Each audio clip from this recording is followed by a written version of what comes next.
Mr. Speaker. I call Ron Mark. Thank you, Mr. Speaker.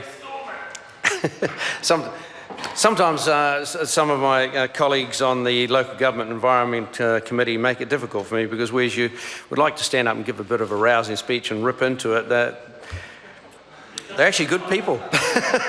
And it's a little disarming sometimes. So I'm going to start by saying appreciated the speech, Paul Foster-Bell, and I concur with many of your comments. At first point is to say to Alfred Naro, we will be supporting this bill from New Zealand First.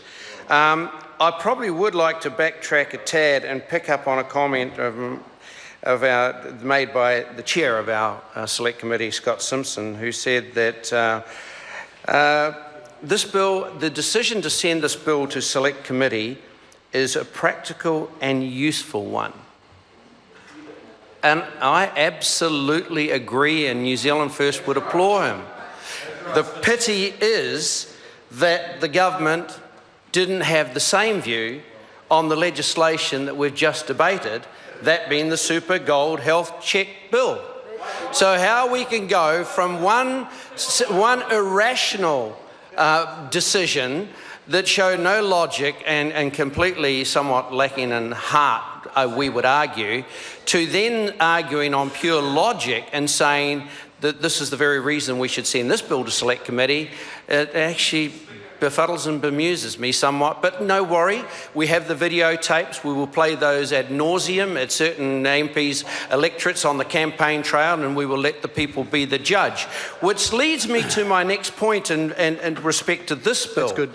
We had some discussion over this bill, Mr. Speaker, and it would be fair to say that there were as many pros for this bill as there were cons.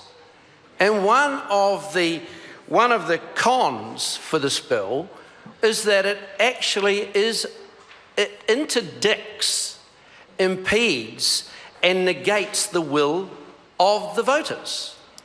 It actually undermines democracy.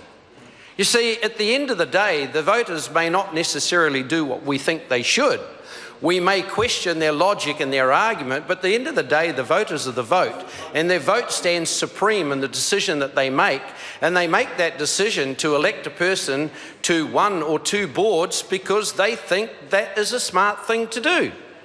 For us to pass a piece of legislation that says, oh, thou shalt not have the same member representing two different bills, actually undermines the very principles and the basis and the fundamentals of democratic choice. And it's interesting also because having had some experience, and I actually consider being the better for that experience in local government coming back to the House, I am well aware that there are times when the voters elect people because of the arguments just being put up by the government's members, previous speakers, because they know them more by name and face than they do by deed or skill. Well, right or wrong, that's what the voters do. They have every right to do that. We have some people who we lament their inability to get elected because we know them personally, we know their skill sets, we know their experience levels, be it in business or in the social community, doing good work amongst our people, but their name recognition is not high, so amongst the plethora of candidates, they don't stand a dog's chance. And that is sad, but it is the reality of the way the democratic process works, and who are we to challenge the voters? In terms of the pros, we see it does remove potential for conflict of interest.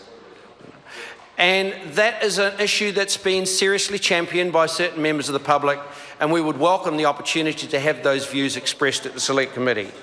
We would come back to, I think, Mr. Speaker, the view that at the end of the day, the choice as to who represents people is made by people who vote. So let us have this discussion at Select Committee, let us hear the submissions, let us hear the pros and the cons, and let us collectively as a committee make the right decision and the wise choice. I thank you very much.